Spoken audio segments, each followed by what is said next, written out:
Hey folks, Erick Stakelbeck here. Welcome to the Watchman Newscast live stream. It is Wednesday, May 15th, one day after Israel's 76th birthday. It was Israel Independence Day yesterday. And as we reported here in the live stream yesterday, Hezbollah greeted Israel's 76th birthday with a rocket barrage.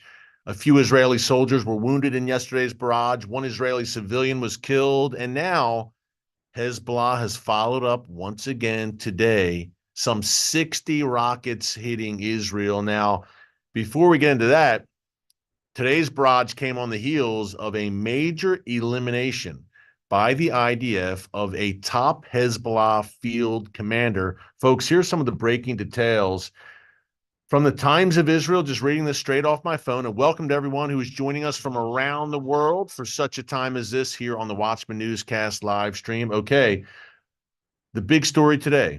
A top Hezbollah field commander was killed in an Israeli drone strike late last night in southern Lebanon, Hezbollah country. In response to the death of the commander, his name was Hussein Ibrahim Maki, M-A-K-K-I, Hezbollah launched a barrage of some 60 rockets today, including at a sensitive air traffic control base in northern Israel. Now, more on Maki. He was a senior commander in Hezbollah's so-called Southern Front Unit, and he had previously commanded Hezbollah's coastal division along the Mediterranean coast. He was targeted while driving near the city of Tyre in Lebanon, a city with a biblical heritage as well. According to the IDF and to Lebanese media, and two other Hezbollah members were wounded in the strike. Hezbollah announced Maki's death, saying he was killed, and Hezbollah always says this, he was killed, quote, on the road to Jerusalem. Now, every time a Hezbollah terrorist is killed, folks, that's what Hezbollah says. They announce the death, and they say he was killed on the road to Jerusalem. The IDF says Maki planned and carried out many terror attacks against the Israeli home front amid the war, which kicked off October 7th with Hamas, but with Hezbollah October 8th, when Hezbollah, key point there, Hezbollah, not Israel, began a war. Just as Hamas began a war on October 7th, invading southern Israel, Hezbollah began what's becoming an increasingly very hot war to the north on October 8th, when it began firing rockets into northern Israel. Now, on the road to Jerusalem, let's unpack two things real quick, folks. And we've got to talk Turkey today. And I mean, Recep Tayyip Erdogan, the Turkish tyrant, folks, to say he's gone off the rails, I don't know if he ever was on the rails in the first place, but the rhetoric coming out of Ankara, courtesy of Erdogan, who heads up, basically, it's the Turkish branch of the Muslim Brotherhood. He's a radical Islamist, but he wears a suit and tie. And also, he's a NATO member, and more on that, we'll unpack that as well, and why that has such dangerous implications. The second largest military in NATO. The comments he made today are, I said, off the rails, unhinged, and it would be nice to just dismiss them as the ravings of a madman. But folks, again, NATO member nation, second largest military in NATO behind the United States, sitting at a crossroads between the Middle East and Europe. Turkey is a pivotal nation. I believe a prophetic nation as well. We're going to unpack that. So we've got Turkey and we've got the war to the north. And can we just say at this point, ladies and gentlemen, that what's going on to Israel's north is not a, quote, low intensity conflict. That's number one. Number two, can we all agree as well that it's not just skirmishes? Hezbollah has now fired well over 1,000 rockets and missiles into northern Israel since October 8th alone. That ain't low intensity. Secondly, several Israeli civilians and Israeli soldiers have been killed in that time frame over the past 7 months or so. And during that same time frame, hundreds of Hezbollah terrorists have been killed as well. Is it a war of attrition? Low? Okay. I don't like the sound of that. When people say it's skirmishes, it's low intensity, it's much more than that. And that's why I don't like the sound of that, because the world needs to know people are dying, number one. And number two, this is the major war to come in the north. What's going to happen in the north is going to dwarf what's happening in Gaza. I'm very sad to say it, and I wish it wasn't going to happen in a perfect world. But folks, I deal in reality, and anyone watching the region with any sort of intellectual honesty is going to tell you it's a question not of if, but when Israel and Hezbollah fight a major war. Everyone knows it. No one wants to talk about it. And that's why, hey, we can whistle past the graveyard, so to speak, and say skirmishes, low level, low intensity, but it's the calm before the storm. Calm is a stretch. Quasi calm. If you consider people dying on both sides of the Israel-Lebanon border on a practically daily basis, and thousands of rockets flying around, and Israeli fighter jets bombing Hezbollah positions in response, if you call that the calm before the storm, well, I guess it is. But Hezbollah, folks, is a vicious, Iran-backed, barbaric terrorist militia. It's much more than just a terror group, which is bad enough. This is a terrorist army wielding some 150,000, probably many more at this point, rockets and missiles pointed at every inch of Israel. And oh, by the way, some of those rockets are precision guided. And Hezbollah has tens of thousands of well-trained foot soldiers. And Hezbollah has dug tunnels into northern Israel. The IDF has uncovered several of them, but it's a good bet that several more still exist and are still, God forbid, functioning. And Hezbollah leader Sheikh Hassan Nasrallah has vowed repeatedly to invade the Galilee, to invade northern Israel. And Hezbollah has the active backing, funding, and arming of the Iranian regime, the world's #1 state sponsor of terrorism. I say all that to say Hezbollah is a formidable foe. Today, again, Hezbollah field commander eliminated. If you're just joining us, Hezbollah responds by firing 60 rockets into northern Israel. And the big takeaway, folks, and the main reason why this cannot stand, why this is completely unsustainable. And by the way, someone says free Persia, that is modern day Iran. One of our commenters, we've got a very active chat here I'm glancing at on the side of my laptop. Free Persia from the Iranian regime and free Lebanon from the hate. That's a great point, in that everywhere the Iranian regime sinks its claws across the region, whether it's Lebanon, Syria, Yemen, Iraq, or Gaza, or Iran itself, misery follows. Misery, war, and chaos. Isn't that something? Isn't that very telling? Literally, look, Sana'a in Yemen, Baghdad in Iraq, Damascus in Syria, Beirut in Lebanon. These are 4 capital cities of sovereign Arab nations which the Persian Iranians essentially control. And in every one of those countries, there's misery and chaos. Everything the Iranian regime touches turns to death, turns to destruction, turns to destitution. Pretty obvious. But the main reason that a northern war, I've called it the Great Northern War, I believe it does have prophetic implications. We'll talk about that more in a second. But I believe the main reason Hezbollah will need to be dealt with is very obvious. And I talked about this on yesterday's live stream. There are some 60, I've heard. I've also heard 80. I've also heard up to 100,000 Israelis, citizens of northern Israel, citizens of the state of Israel, residents of northern Israel, who've been evacuated from their homes. And folks, they are essentially living out of suitcases in hotels and shelters right now, scattered across the country. Northern Israel, or at least large parts of it along the Lebanon border, is now a ghost town. For the long-term vitality and economic success of Israel, you can't have whole sections of your country, which is a tiny country, again, the size of the state of New Jersey, tiny. You can't have large sections. I'm talking the south along the Gaza border. I'm talking the north along Lebanon border, essentially abandoned, with no commerce happening, with the economy there at a standstill. You can't have it and continue to survive and thrive as a nation. And since we know the word of God and we know Israel is not only going to survive, Israel will thrive. Tough times coming, no doubt, but Israel will get through it with the help of God Almighty. But you can't be a fully functioning nation if entire regions of that nation, especially a small one like Israel, aren't functioning. So clearly, as Hezbollah remains perched on Israel's northern border, it must be dealt with. There's no way around it. Folks, I was in Israel in February. We were talking about this. And literally every guest that we have on the Stakelbeck Tonight show, they're talking about this. Look, it's at the point, they say, where we're going to have to deal with Hezbollah militarily. There's no other way around it.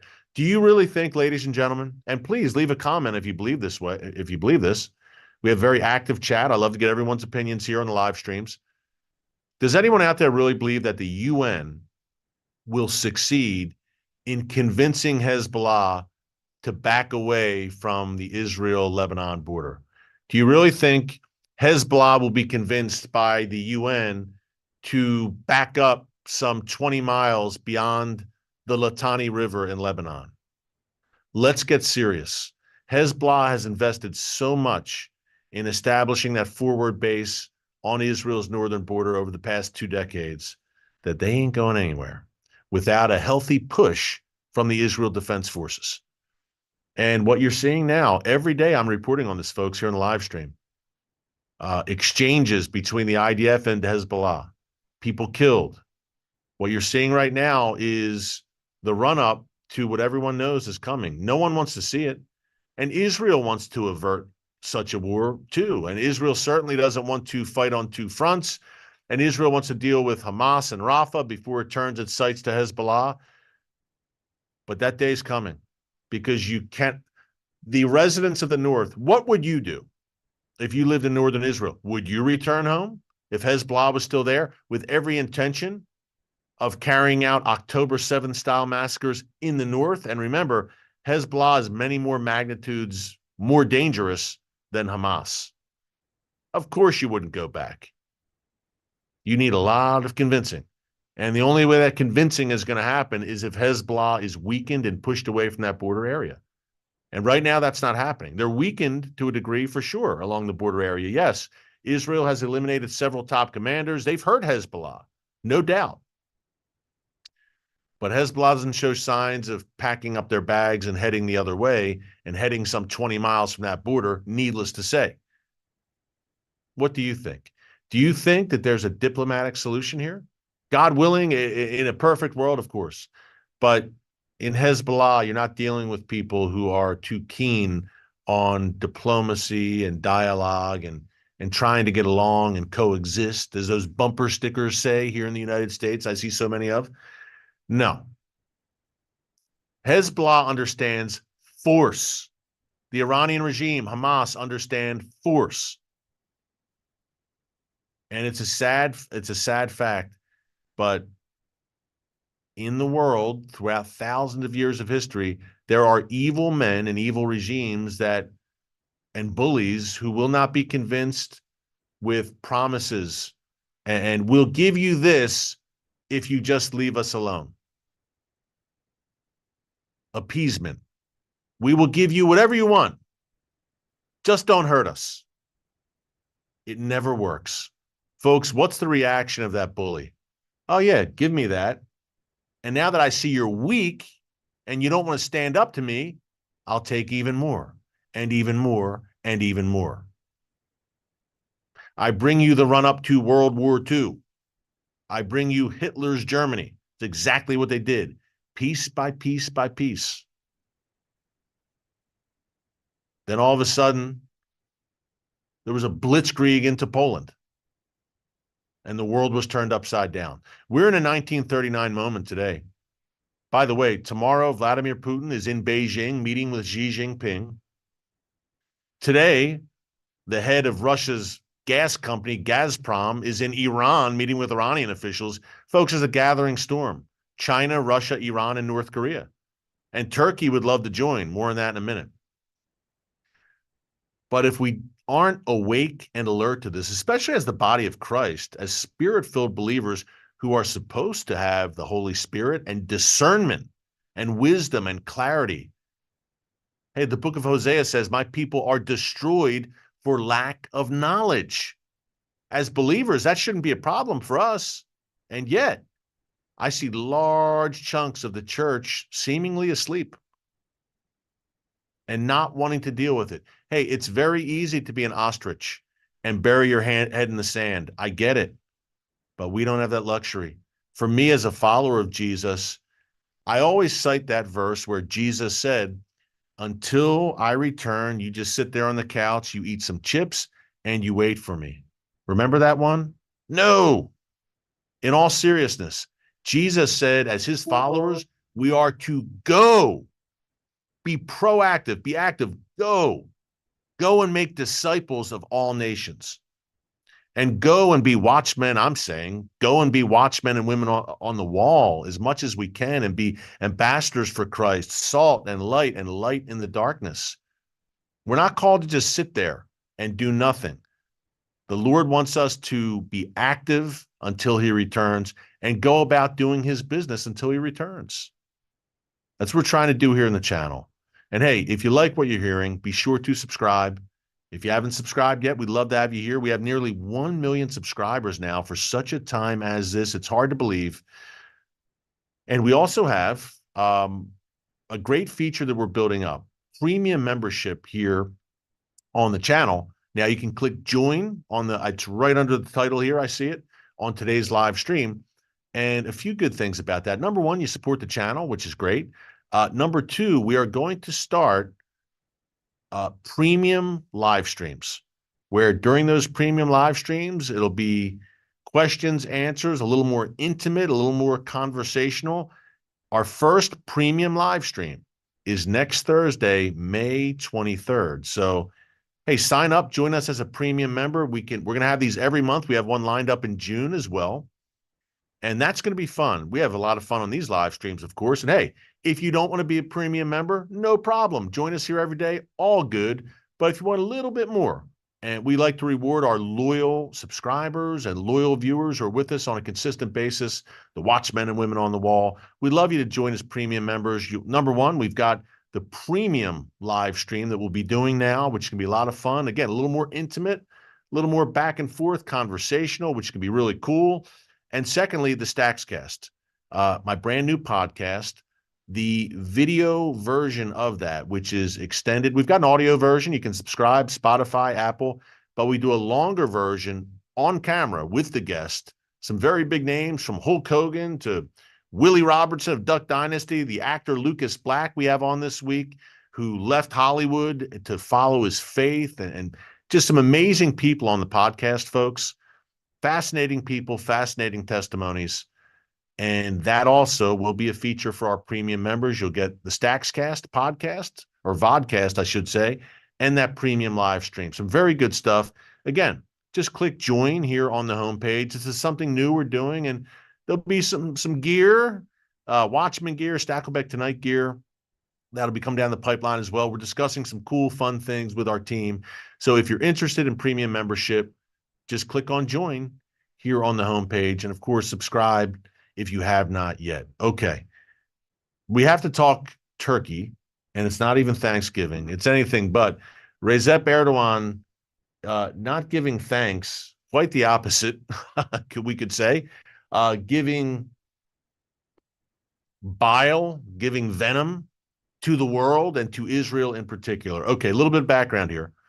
Number one, Erdogan, since October 7th, throughout, has been saying that Israel is a terrorist state. He's compared Benjamin Netanyahu to Hitler, the Israeli prime minister, and he has called Hamas freedom fighters and holy warriors who are fighting a liberation war against the occupier. So that's where he's coming from. Not only that, about 2 weeks ago, he canceled all trade with Israel, which was a big deal because Israel and Turkey have had relations for decades. It was a close relationship before Erdogan took the reins back in 2002. And also this week, according to Erdogan, Turkey is treating Hamas fighters in Turkish hospitals. Now, I don't know how that works and how those Hamas fighters are getting out of Gaza and making their way to Turkey to be treated in Turkish hospitals, but he claims some 1,000 Hamas fighters are being treated in Turkish hospitals. Not only that, Erdogan has talked repeatedly about taking Jerusalem back for Islam.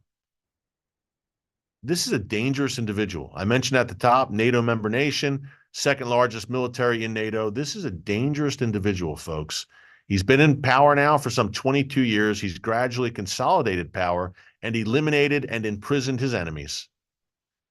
Here's what he said today. This shows you, this is bordering now on the delusional, but it's all too real. Erdogan says Israel has set its sights on Turkish territory. He said that Hamas is the first line of defense against the eventual military expansion by Israel into Anatolia, into Turkey. So Erdogan is saying when Israel's done with Hamas and Gaza, they're coming for Turkey. They're going to occupy Turkish territory. This is insane. Hamas, according to Erdogan, I'm just reading this off of Middle East Eye, off my phone. Hamas is defending Turkish lands against Israel, according to Erdogan, in televised remarks to the Turkish parliament. He said Israel would eventually set its sights on Turkey if it was not stopped. Hamas is the first line of defense, and Israel, according to Erdogan, will answer for the 35,000 false number Palestinians they murdered and the 85,000 people they injured. We will be on their backs, Erdogan said. They are spoiled and barbaric. I mean, they massacred civilians. He goes on and on. Wow. And he says that Hamas, again, freedom fighters. So a NATO member nation is not only accusing Israel of the worst possible war crimes and violations of human rights, but he's actually now saying, tell me this doesn't sound delusional and paranoid, that Israel wants to invade Turkey. After Gaza, Israel's coming for Turkey. This is madness. But he's all too serious. And what does this mean prophetically? By the way, the trade ban is having an effect. Let me just share a nugget from that real quick. The effect that that ban Erdogan put into effect about 2 weeks ago is having. It's already affecting Jews in both countries. The shutdown is putting pressure on prices in Israel, cutting off a major trade route for kosher food and affecting people in both corners of the Eastern Mediterranean, including Jews living in Turkey still. What a disaster. The complete unraveling of any ties between Turkey and Israel. Now, there are still diplomatic ties, at least officially, but trade's canceled out. And Erdogan is obviously now just really descending into anti-Semitic conspiratorial madness. Where is this going? I can tell you what I think prophetically. The war of Gog and Magog laid out in the book of Ezekiel, chapters 38 and 39. I believe that Turkey, perhaps under Erdogan, perhaps someone after him. We don't know. Maybe he's just laying the groundwork for someone even worse to come. God forbid. Erdogan, along with Iran, Russia, and a coalition of Muslim nations, will eventually come against Israel, folks. I believe. If prophecy is any indication, and I believe it is, they don't get very far. They make it to the mountains of Israel, and then the God of Israel has something to say about it. I'll leave you in suspense and let you read the book of Ezekiel, chapters 38 and 39. Some believe Turkey and not Russia will lead that invasion force. I believe Russia is going to be all in. I personally believe Russia will be as part of that invasion force. But I believe Turkey will be in there. And I don't think it's any coincidence that we see Russia, Iran, and Turkey aligned right now like we never have before in world history. These are three nations that have historically been at each other's throats, who fought wars against each other in previous centuries. But now Russia, Iran, and Turkey are peas in a pod. They don't agree on everything, but they do agree on this, that they want to knock the West down a peg, which again, Erdogan is aligned ostensibly, supposedly with the West as a NATO member, but he's going east. And he wants to see a weakened America, a weakened West, and certainly a weakened Israel. And guess what? Iran certainly wants the same thing, and Russia does too. Russia is no friend to Israel, far from it, as we've been documenting here on the newscast. I'm going to break this down more tonight on the Stakelbeck Tonight Show. Now, if you love the Watchman Newscast live stream here every day, remember, every weeknight, Monday through Friday, Stakelbeck Tonight, my brand new nightly show on TBN. Folks, Check your local cable provider, or you can watch on the TBN app, TBN Plus. I like it on the big screen personally. I'm old school, I guess, but Stakelbeck Tonight every weeknight, 7:30 p.m. Eastern Time, with a re-air at 10:30 p.m. Eastern Time on TBN. Check it out. We will unpack this more tonight, including an interview with Dr. Sebastian Gorka. He hosts the Gorka Reality Check on Newsmax TV. He hosts America First on Salem Radio. He worked in the White House under President Trump. Sebastian Gorka joins me tonight on Stakelbeck Tonight, 7:30 p.m. Eastern, 10:30 p.m. Eastern Time. Twice per night it airs. Don't miss it. Until tomorrow, thanks so much for joining us here on the Watchman Newscast live stream. God bless you. And remember, never hold your peace. Hey everyone, thanks for checking out the Watchman Newscast. Make sure you hit the subscribe button so you never miss an upload, and tap the bell icon so you're notified every time a new video is posted. And don't forget to share your thoughts, insights, and comments below. Thanks for watching. We'll see you back here tomorrow.